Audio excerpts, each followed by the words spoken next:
Hello' মৰমৰ ছাত্ৰ ছাত্ৰীসকল, আজি মই 1.1 অনুশীলনীৰ একৰ দিয়া প্ৰশ্নসমূহৰ সমাধান কৰিবলৈ লৈছোঁ। ইয়াতে দিয়া আছে যে ইউক্লিডৰ কলনবিধি ব্যৱহাৰ কৰি গসাউ উলিওৱা। 1 নম্বৰত দিয়া আছে 135 আৰু 225। 135 আৰু 225ৰ মই গসাউ উলিয়াম। তোমালোকে মন দি চাবা কি কৰোঁ। ইয়াত সমাধান লিখিলোঁ। এটা সংখ্যা হ'ল 135 আৰু এটা হ'ল 225। 135 আৰু 225 এই দুটাৰ পৰা যিটো ডাঙৰ সংখ্যাটো আগতে আমি লিখি ল'ব লাগিব। ডাঙৰ সংখ্যাটো লিখিলোঁ। লিখাৰ পিছত আমি গ্ৰেটাৰ দেন চিন দিম আৰু তাৰপিছত সৰু সংখ্যা যিটো আছে 135 সেইটো লিখি দিম। কাৰণ ডাঙৰ সংখ্যাটো লিখাৰ পিছত গ্ৰেটাৰ দেন চিনটো ডাঙৰ সংখ্যাৰ ফালে মুখ কৰি থাকিব আৰু পিছফালে আমি সৰু সংখ্যাটো লিখিম। ইয়াৰ পিছত আমি ইউক্লিডৰ কলনবিধি ব্যৱহাৰ কৰিম। তেতিয়া লিখিম ইউক্লিডৰ কলনবিধি ব্যৱহাৰ কৰি পাওঁ a equal bq plus r। ইয়াত ইয়াৰ ঠাইত কোনটো মান লিখিম? এই দুটা সংখ্যাৰ ভিতৰত যিটো সংখ্যা ডাঙৰ সেই ডাঙৰ সংখ্যাটো হ'ব এৰ মান, অৰ্থাৎ এৰ ঠাইত 225 লিখিম আৰু বিৰ ঠাইত সৰু সংখ্যা যিটো আছে সেইটো লিখিম। এতিয়া এই সৰু সংখ্যাটোৰে ডাঙৰ সংখ্যাটোক হৰণ কৰিব লাগিব। প্ৰথমতে 135ৰে 225ক আমি হৰণ কৰিব লাগিব। এইটো হৰণ কৰিব লাগিব। হৰণ কৰি যিটো ভাগফল পাম সেই ভাগফলটো কিউ জেগাত পাতিম। বিৰ লগত কিউ পূৰণ হৈ আছে মনে মনে। বিৰ মান 135 পাতিলোঁ, বিৰ লগত কিউ পূৰণ হৈ আছে পূৰণ দিলোঁ। এতিয়া এই 135ৰে 225ক হৰণ কৰি যিটো মান পাম সেই মানটো আমি কিউ ঠাইত বহাই দিম আৰু যিখিনি হৰণ কৰাৰ পিছত বাকী থাকিব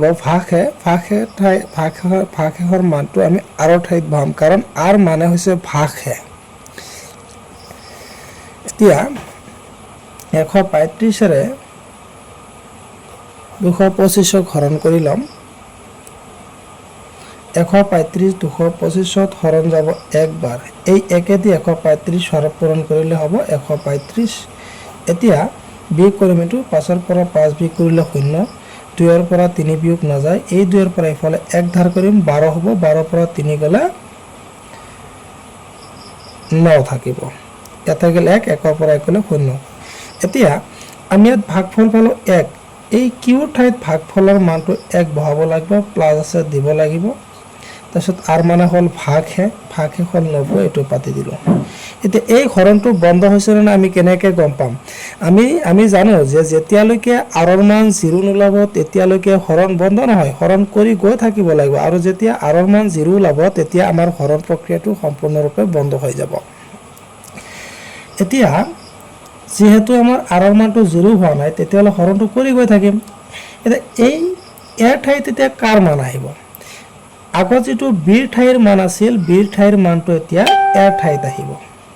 বিৰ ঠাইৰ মান আছিল 135, এইটো এৰ ঠাইত আহি গ'ল। সমান চিহ্নৰ জেগাত সমান চিহ্ন দিলোঁ। এতিয়া বিৰ ঠাইত মান কোনটো আহিব? আগত যিটো আৰৰ ঠাইত মান আছিল সেই আৰৰ ঠাইৰ মানটো বিৰ ঠাইত আহিব। 90 আছিল, 90টো বিৰ ঠাইত আহি গ'ল। আগৰ দৰে আকৌ হৰণ কৰিম। এই 90ৰে 35টোক হৰণ কৰিব লাগিব। এই 90টোৰে 135ক হৰণ কৰিব লাগিব। 90 হৰণ 135। 90 135ত একবাৰ হৰণ যাব। একেদি 90 পূৰণ কৰিলে 90 হ'ব। এতিয়া বিয়োগ কৰিম। 5ৰ পৰা 0 বিয়োগ কৰিলে 5, 3ৰ পৰা 9 বিয়োগ নাযায়, 1 ল'লে, 13ৰ পৰা 9 গ'লে 4। এতিয়া আমি আগৰ দৰে ইয়াতে পূৰণ দিব লাগিব আৰু ইয়াতে বহাব লাগিব কিউৰ মান, ভাগফল। কিউ মানে হৈছে ভাগফল। ইয়াতে ভাগফল পালোঁ 1, ইয়াতে 1 বহাব লাগিব, প্লাছ আছে প্লাছ দিব লাগিব আৰু ভাগশেষ। এই আৰ মানে হৈছে ভাগশেষ, আৰৰ মান হৈছে ইয়াতে ভাগশেষ 45, ইয়াতে বহাই দিলোঁ। তথাপিও চালোঁ যে আৰৰ মানটো 0 হোৱা নাই, তেতিয়াহ'লে আমাৰ হৰণ প্ৰক্ৰিয়াটো বন্ধ হৈ যোৱা নাই। এতিয়া কি কৰিম? হৰণটো আকৌ কৰিব লাগিব। কেনেকৈ কৰিম? এই বিৰ ঠাইৰ মানটো ইয়াৰ ঠাইত আহিব বিৰ ঠাইৰ মান হ'ল 90 90টো আহি যাব ইয়াৰ ঠাইত সমাসীন আছে দিলো আৰু আৰৰ ঠাইৰ মানটো বিৰ ঠাইত আহি যাব আৰৰ ঠাইত আছে 45 45টো বিৰ ঠাইত আহি যাব এতে এই 45 এৰা আকৌ আমি এই 90 হৰণ কৰি ইয়াতে ভাগফলৰ মানটো বহাব লাগিব প্লাস যিখিনি ভাগে ইয়াতে বহাব লাগিব তে এই 45 এৰে 90 কি আকৌ কি কৰিম হৰণ কৰিম এই 45 এৰে 90 কি কৰিম হৰণ কৰিম তে 45 হৰণ 90 45 90 ৰ ভিতৰত দুইবাৰ হৰণ যাব 2 দি 45 পূৰণ কৰিলে আমি 90 পাম 90 পাম এতিয়া 90 পৰা 90 বিয়োগ কৰিলে 0 পালো এতিয়া ইয়াত ভাগফল কি পালো 2 ইয়াতে বহিব 2 কিউ আছিল ভাগফল কিউ ঠাইত আমি 2 বহালো ভাগফল ইয়াতে 2 আছে 2 বহাইছো আৰু ভাগে পালো 0 এই যে প্লাস আছে আৰু প্লাস দিলো আৰু মান এতিয়া ভাগে 0 পাইছো এই 0 বহাই দিলো এতিয়া আমাক যেহেতু ইয়াৰ পৰা গহাও ওলাব লাগে গহাওৰ মান কোনটো হ'ব